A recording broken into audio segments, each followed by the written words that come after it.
The rumor is circulating that around this Christmas or New Year's, LEGO will be releasing a Tower of Barad-Dûr set.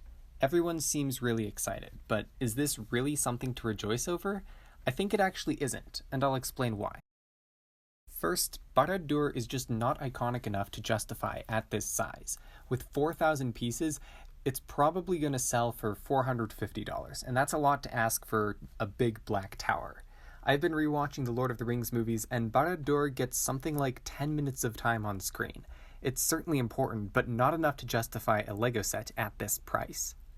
The second flaw with this set is the minifigures, or more accurately, the lack of minifigures. The rumor says it will include a Sauron minifig, which sounds amazing, but what else could be included? Some orcs, maybe Gollum, and maybe a troll? LEGO probably won't throw in more than 3 orcs, and the tower won't be minifig scale anyway, so they won't need much more than that. It would be inaccurate to include Nazgul, as they reside in Minas Morgul, not Barad-Dûr. Minifigures complete the set, but the minifigs that make sense to include here are simply not enough. The discussion of minifigs leads to the third flaw. What do you do with the interior?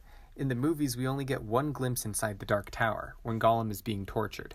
This is probably not something LEGO would be willing to incorporate into a set, and honestly, the enhanced interrogation techniques of Mordor are not something I'm super excited about displaying on my desk either.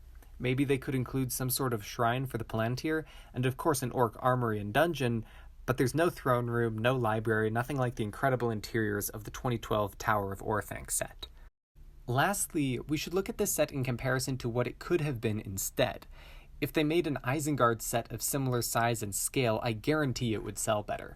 Barad-Dûr is much lower on fans' list of desired sets, and personally, I think this set should have been a Minas Tirith. While it deserves a baseline level of interest for simply being another Lord of the Rings set, this seems like a massive mistake on LEGO's part. Rivendell is a beautiful scene that gets a lot of screen time across the trilogy, and is home to many beloved characters, central events of the plot, and is full of Easter eggs.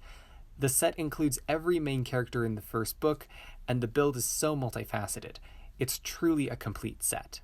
The same cannot be said for Barad-Dûr, and I'm afraid it won't sell nearly as well as Rivendell has. This, in turn, could lead LEGO to cut back on the theme, which would be bad news for us, the fans. I have a lot of hope in a full wave of Lord of the Rings sets, but LEGO should have kept it at one massive direct-to-consumer set, not this. The way to do the Dark Tower justice would be a midi-scale or micro-scale version, with a Sauron and an orc on the side, like a UCS set. Priced around $40, that's something I would buy, and I know many others would too. It'd actually be small enough to display on one's desk, a reasonable price, and represent the iconic tower just like we see it in the movies, from the outside and far away. We don't need to pay hundreds of dollars for a model that will be much better at a smaller scale. I hope you found this interesting, and if you have thoughts about the Barad-Dûr rumor, tell us about them in the comments below. We're nearly to 100 subscribers, so please subscribe, we're very close. As always, I appreciate your time, and have a great day.